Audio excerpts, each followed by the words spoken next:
کہ ظالم چاہے کتنا ہی بڑا کیوں نہ ہو لیکن اس کا ایک انجام ہوتا ہے اور بڑا ہی بھیانک انجام ہوتا ہے۔ چند لمحوں میں اللہ سبحانہ و تعالی نے فرعون اور اس کے قوم کو سمندر میں غرق کر دیا، ڈبو دیا۔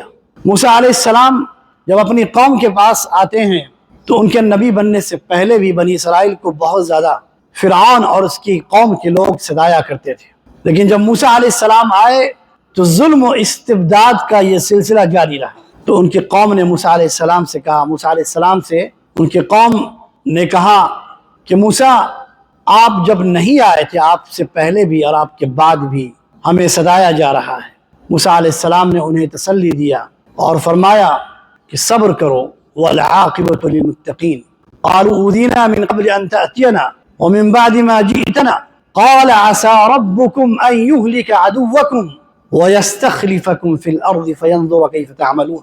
موسیٰ علیہ السلام نے کہا کہ اللہ تمہارے دشمن کو ہلاک کرے گا۔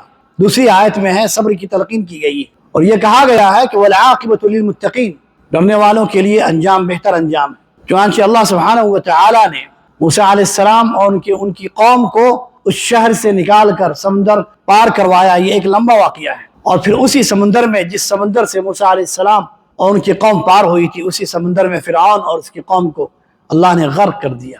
اس لیے ساتھیوں، اس دن کی اہمیت تھی یہودیوں کے نزدیک، اور اس دن کا روزہ رکھتے تھے، اور نبی کریم صلی اللہ علیہ وسلم نے اس دن کے روزے کی اہمیت کو بتلاتے ہوئے فرمایا کہ اللہ تمہارے پچھلے 1 سال کے گناہوں کو معاف کر دے گا۔